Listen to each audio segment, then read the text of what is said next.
Hello the internet, hope you're all well. Last year I did a video about this, the Keter Artisan shed, and a lot of you asked me for a follow-up video, so here it is.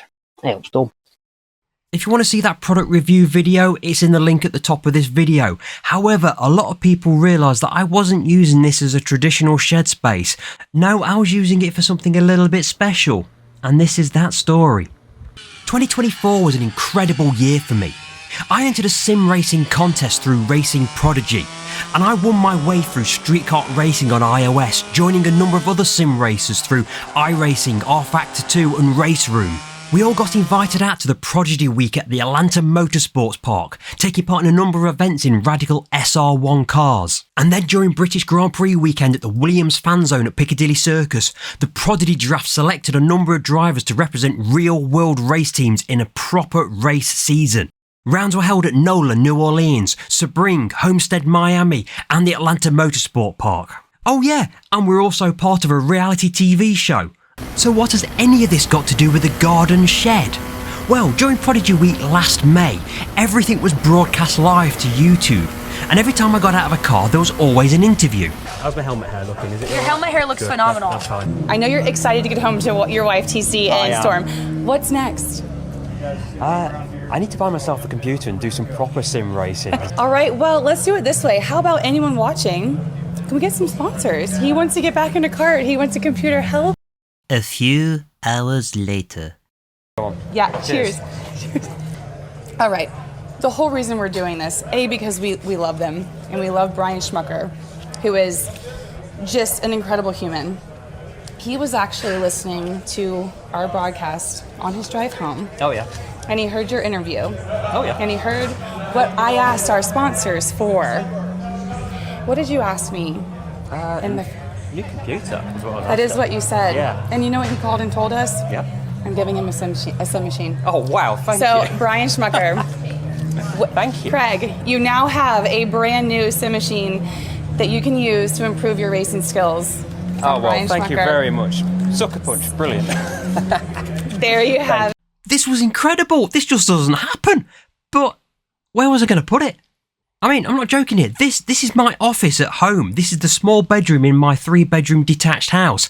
This is my space, but it's only a very small space. I mean, I stuff an awful lot of things into it, including my old sim rig, which is basically a Fanatec CSL steering wheel attached to a Wheel Stand Pro, which I play on my PlayStation. My laptop at the time just wasn't powerful enough to play sim games. All my retro games consoles are in here. It's also where I work from. I work from home every single day of my life. I spend a lot of time in here. It's also the place where I do my YouTube videos. So maybe it was time to find a bigger space. I just wanted something maybe about 3.5 by 2.5 meters, something that sort of size. Even a basic kit was about 4.5 grand. Then it suddenly goes up in price very quickly, 6,000, 8,000, 13,500 pounds and beyond. I don't really have that kind of loose change knocking about, which is why I started looking at Keter. I've thought about this shed a number of times in the past to actually put some garden tools and workshop things in there, but I thought, you know what, this might actually work as a space. They do them in a number of different styles, but I settled on the Keter Artisan. I actually paid £1,279 from Costco for this. And while I was waiting for it to be delivered, I need to do a bit of groundwork, so I put in this foundation base. Those materials cost me about 150 quid. Then, once the shed had been delivered on one of the hottest days of the year last August, I built this shed. Now, I know these things aren't everyone's cup of tea, but I really enjoy flat pack. I'm a flat pack ninja. In fact, I've not even sped this up. This is me in real time, this is. Okay, it took me 6 hours and 40 minutes, who's counting? But it was a relatively easy thing to build, and provided you've got a nice flat level base, it goes up really well. The doors are a little bit fiddly. If there's any weak point, it is the doors, but generally this is a really good space. Plus, they need practically zero maintenance. You don't need to restain it or paint it every couple of years. I've had this 1 year exactly, and I've done nothing to it except for what you're about to see in this video. The very first thing that I did was I wired it up to my garage and workshop, which have their own separate consumer unit and breakers. And then the most important bit of this entire build, I use these CLS timbers, 38mm by 63mm. And then I use 45mm screws, and this is critical because those 45mm have a 7mm projection into the wall. Any longer and it will just go through the external face of the wall, and you do not want that. But I framed it out and it created this perfect base for me to start to attach things to. But I left it here for now. I wanted to wait for the sim rig to appear before I made an assessment whether this was a permanent space to keep the rig. But until it arrived, I proved that you could use it as a traditional, boring, last year garden space. But I mean, come on, who really wants to keep garden tools in a garden shed? Now I had a better idea while I was waiting. Yeah, of course, I put my Scalextric set in it, and me and my dad, we relived our youth. And look at that, it was a perfect size for a 4-lane Formula 1 Scalextric set from the 1980s. Spot on. Where were we again? Oh yeah, the sim rig. Suckerpunch decided to offer a sim rig to one of the Racing Prodigy draft winners. We looked basically everywhere to provide Craig with the rig with everything, including the computer, and we looked at Abruzzi. Abruzzi is a store that not only sells sim racing equipment, but they also sell custom sim rigs, and Abruzzi is also owned by the sim racing legend Jimmy Broadbent. So who better to make a sim rig for Craig other than Abruzzi? So we're here at Abruzzi with our rigs winner Craig to pick it up. So this is the rig. Let's just go through what's on there and what we think is what Craig needs to really be competitive over Racing Prodigy. So first of all, the frame. This is a Next Level Racing GT Elite light frame. You've outdone yourself here, Ricardo. This is fantastic. It is so smooth to use. It's rigid and firm. I'm not going I haven't anywhere. done anything. It was actually Jimmy. But Jimmy, well done. You've excelled yourself. To accommodate this, I've had to build a shed because I was going to temporarily put it in the dining room, but I got a raised eyebrow from my wife when I said I'm just going to put a sim rig in the dining room. I'm going to move the dining room table out. Christmas dinner might be a bit al fresco, so I thought I'd better build a shed. So I went out, laid a foundation, put a shed in.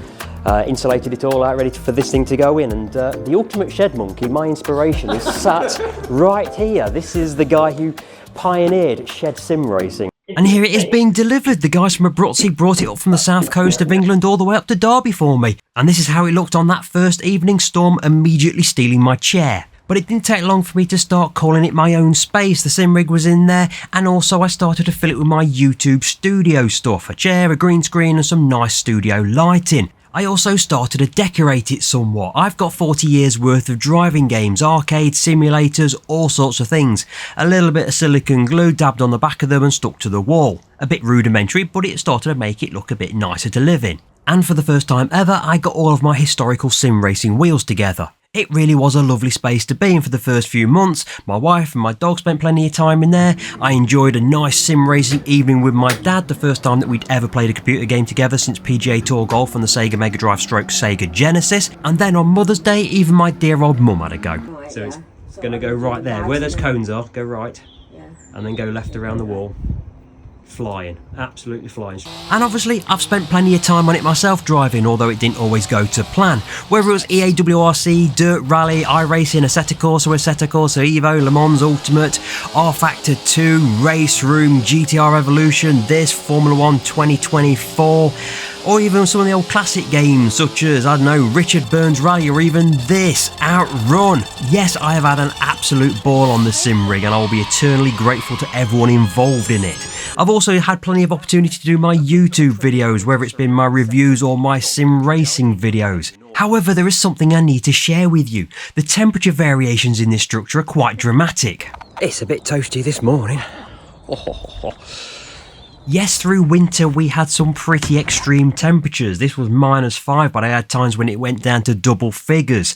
It was very easy to warm the structure up again. I had a couple of heaters and it warmed up very quickly, but it also lost temperature very quick as soon as I turned it off. Now, the thing is, I can keep myself warm, I can put a hat on, but when it gets to 41 degrees in the summertime, that's more of an issue. So at the start of July, I took the decision to spend a bit of money and make this a proper habitable home. I figured I could do this for about £1,000, maybe £1,200, insulate it out, ceiling, walls and floors, board it out and make it easy to be a more consistent temperature. So picking up from the work I did last year, we've already framed out the walls, we've already put the electrics in and we're ready to go.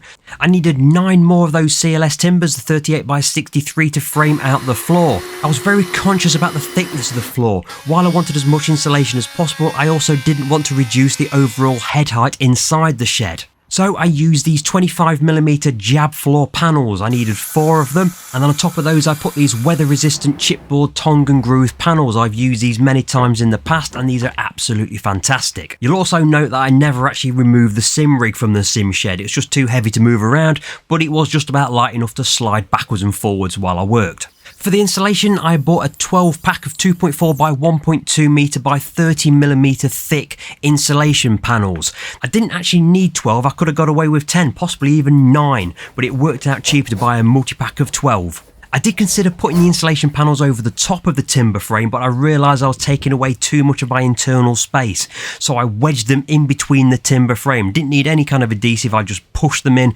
wedged them into place, and they stayed quite firm.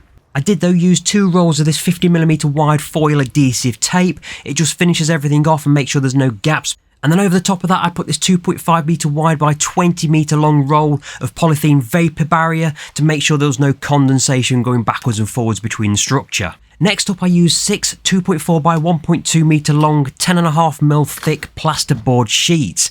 I used square edge rather than tapered edge, and I did put a lot of thought into this because I did originally want to use hardboard sheets, but not only was it a lot more expensive, but it was more difficult to work with. Because the shed's not entirely true, it's not entirely straight, you need to manipulate things a bit, and hardboard sheets are more difficult to work with than plasterboard sheets. Now all I used was plasterboard, I did not use plaster, I didn't skim it over with plaster because it's a flexible structure, it's plastic, it's going to slightly move in the wind. Over time it's going to crack plaster, so I just used plasterboard sheets and it gave me a nice clean flat surface to work from. Plus it went up in a fraction of the time it would have done for me to do it with hardboard. I then filled any gaps between the joints and the screw holes with this old tub of polycell plaster filler. And then I used this 2000 grade lining paper to go over the top of the plasterboard, and initially it gave me a really nice finish. However, I decided to do this wallpapering on what was the hottest day of the year, a bit of paint on it obviously, but it wasn't until the next day after the paint had dried, I discovered that some of the wallpaper paste had dried before it had created a bond between the wallpaper and the wall. There was much swearing. Anyway, I fixed that as best I could, and then I got these 6 number 2 metre long by 600mm wide acoustic panels. Normally these are 2.4 metres long, but at B&Q they sold them in 2 metre lengths, which is all I needed. Now I hadn't planned to use these, and these are quite expensive items, but I thought they looked good, and also they're going to reduce the amount of echo and reverb I get when I'm doing my YouTube videos. Once I put those up, I then did some skirting. I wasn't originally planning on doing skirting, but it just finished everything off quite nicely. So I cut those to size, fitted them, and they looked a treat. And once they were in place, I then took some of the offcuts from the spare bits of the acoustic panels and created a skirting at the bottom of them, and then did a trim panel up at the top. It just edged everything off really quite nicely.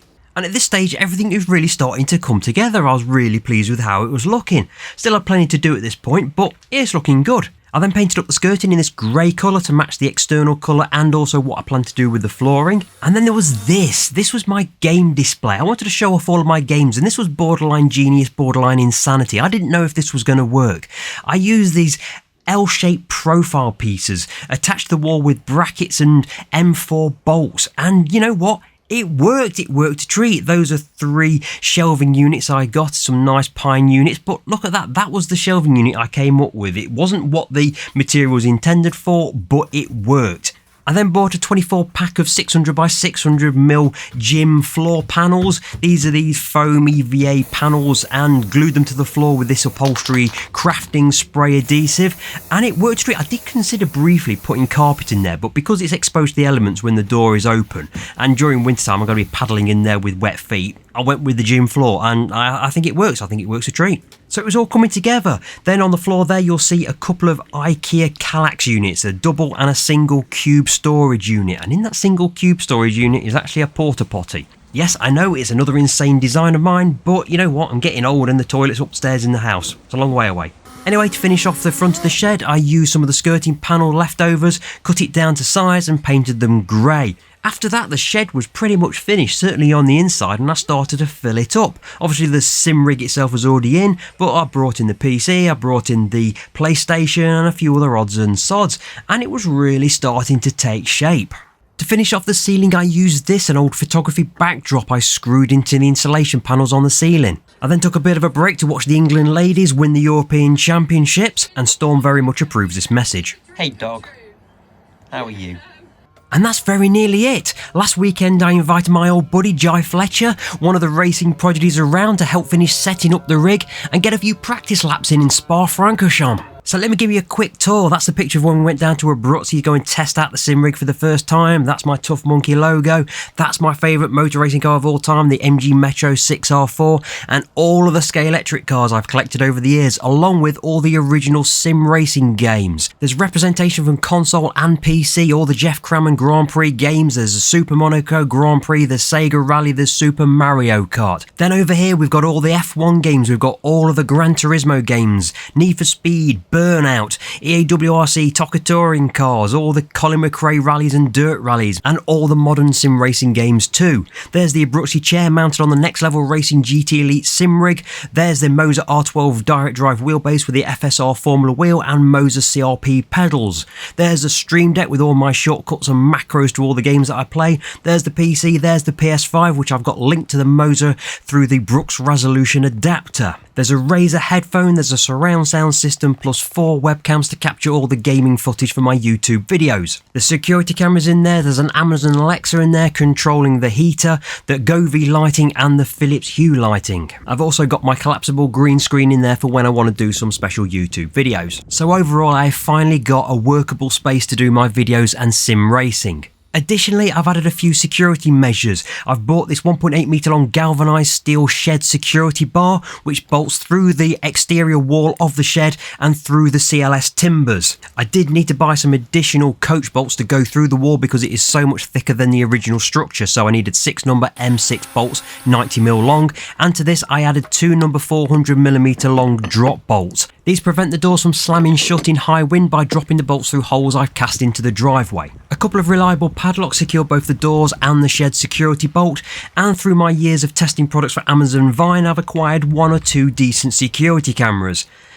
Actually, more like 24 of them. Added to this a few other security countermeasures, which I'm not going to go into details here, but along with this security bolt, this is a solid piece of ironmongery right here. Okay, yes, it adds a few more seconds to opening it up every day when I go into it, but it adds a little bit of peace of mind, and I really am pleased with that security bolt. Honestly, if you're going to get the shed, if you're not doing what I'm doing with the shed, I do recommend you get one of these security shed bolts. They really are secure. And whatever you do, do get a couple of these drop bolts. They do stop the doors from slamming shut. Use 15mm screws, otherwise it will go all the way through the door. But there we go, the sim shed is now finished. It took me best part of 4 weeks, mainly weekends and a couple of hours of an evening time to get this all finished. A lot of hard work went into it, but I am really pleased with how it's come out. It is not your typical structure. I can't imagine there's many people who've done a sim shed out of a Keter Artisan shed such as this, but I am really pleased with the way it's come out. And of course, it was an awful lot cheaper than buying a traditional garden room or summer house. It's been done entirely to my specification. It's exactly how I want it. Now, obviously with the garden room or a summer house, you get more windows and doors, but I didn't need that because this is going to be a sim bunker and a YouTube studio. I didn't need a lot of windows and doors. I didn't need a lot of lighting. It's mainly going to be studio and artificial lighting. So how much did it actually cost me? The original structure was just under £1,300 plus £150 for the foundations. I figured £1,000 to £1,200 to do the renovation works as you see here. It's actually totalled £2,837, so just a little bit more than I intended to spend. But you know what? I don't mind. Brian's incredible gift now has the home it deserves. So there we go, it's taken nearly a year to do it, but the Keter shed is now my sim racing bunker and YouTube studio. Many thanks to everyone who's helped contribute towards this build, and I do hope you've enjoyed the video. Do consider a like, comment and subscribe, and I'll see you on the next video. Take it easy.